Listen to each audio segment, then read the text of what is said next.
poin berikut yang saya mau komentari sudah dibicarakan tadi oleh saudara Irman itu soal dui fungsi. Saya adalah orang Indonesia satu-satunya yang menulis buku tebal mengenai dui fungsi. Judulnya Tumbuh dan Tumbangnya Dui Fungsi.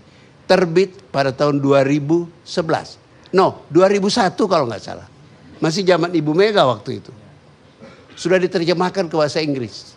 Lengkap bagaimana mulanya dui fungsi itu. Mula-mula ada pidato Jenderal Nasution di Magelang yang namanya Jalan Tengah. Nasution itu dalam pidato itu tidak minta dui fungsi. Dia cuma mau mengatakan tenaga berlebihan di TNI supaya dimanfaatkan untuk negara. Yang sebenarnya ide itu tidak baru. Karena kabinet Juanda beberapa waktu sebelum itu sudah memasukkan beberapa kolonel di dalam kabinet.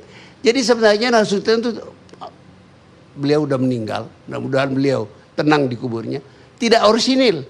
Lebih tidak orisinil lagi itu Pak Harto. Apa yang dikatakan Pak Harto, banyak yang diputuskan Pak Harto, banyak sekali yang sudah dijalankan Pak Nas. Saya kasih ada contoh, Golkar. Oh, Golkar bukan partai. Golongan. Sebelum itu Pak Nas sudah bikin IPKI, Ikatan Pendukung Kemerdekaan Indonesia. Bukan partai juga, nggak mau disebut partai. Jadi Pak Harto ngikutin Pak Nas. Datang lagi Pancasila Azas Tunggal. Itu sudah dicetuskan Pak Nas di zaman demokrasi terpimpin untuk mengganjal PKI. Dengan tuduhan PKI itu tidak Pancasila, Pancasilais, supaya dibubarkan. Masyumi kan sudah dibubarkan sebelumnya. PSI dibubarkan sebelumnya. Karena dua partai itu dianggap terlibat PRRI. Nah, Nasution mau menghajar PKI. Nggak berhasil. Kenapa? Karena PKI di waktu itu berfungsi menjadi pasukannya Pak Bung Karno untuk mencegah jangan dia menjadi sanderanya tentara. So, dua-duanya sudah tumbuh. Bung Karno dari zaman revolusi itu sudah satu kekuatan tersendiri. Tentara itu muncul jadi tentara legal, kekuatan politik legal, yaitu rapat Dewan Nasional. Tadi sudah ada yang menyebutkan secara tidak langsung. Jadi persamaan Pak Nas dan Bung Karno, dua-duanya marah pada partai politik. Dengan alasan masing-masing. Tentara marah karena peristiwa 17 Oktober. Mereka merasa partai-partai politik terlalu campur masalah internal tentara. Lagi pula kebanyakan anggota DPR itu kelanjutan dari negara federal. Jadi mereka bukan Republikan. Mereka orang federal. Tentara nggak suka. Tentara mengadakan aksi namanya 17 Oktober. Begitu hebatnya Bung Karno pidato di tangga istana. Meriamnya yang dipasang Kemal Idris almarhum ditarik, tidak nembak satu peluru pun. Dan para kolonel ini, Nasution berhenti masuk Kejaksaan Agung karena ada kecurigaan makar. Gatot Subroto pulang ke Makassar sebagai Panglima TT7 dikup oleh Kolonel Warau, kepala stafnya. Karena pengaruh Bung Karno luar biasa hebat. Nah, pada satu saat dalam perjalanannya tahun 55 Pak Nas diangkat lagi menjadi KSAD. Tahun 53 dia 52 setelah 17 Oktober berhenti. Tapi dalam proses perjalanan istilahnya Pak Nas, beliau retrospeksi. Hasil retrospeksinya itu membuat beliau dekat pada Bung Karno. Oleh Bung Karno diangkat lagi melalui tangan kabinet Ali Sastro. Ya, Menteri Pertahanannya kalau nggak salah Iwa Kusuma Sumantri diangkat menjadi KSAD, naik lagi. Ini orang-orang kan usianya masih muda, pensiun nggak bisa, umurnya baru berapa 30 sekian, jadi berkuasa lagi. Nah sejak itu kerjasama lah Pak Nas dengan Bung Karno dengan tema yang sama, melawan kekuatan politik sipil yang mereka anggap tidak becus. Sekian puluh tahun kemudian kata-kata itu muncul di bukunya Pak Ali Murtopo, strategi pembangunan nasional. Bahkan beliau mengatakan di buku itu terbitkan CSIS, saya sudah lupa yang mana, ada beberapa buku. Itu mengatakan sipil itu subversi. Kalau kita serahkan Indonesia kepada mereka, bubar Indonesia. Harus ABRI yang berkuasa. Untung ada ABRI. Begitu. Nah, jadi dui fungsi itu sebenarnya adalah bertolak dari kebencian koalisi Nasution dengan Soeharto. Soekarno. Sorry, udah tua begitu. Soekarno. Oke, apa yang terjadi kemudian yang tidak diperhitungkan oleh Pak Nas almarhum,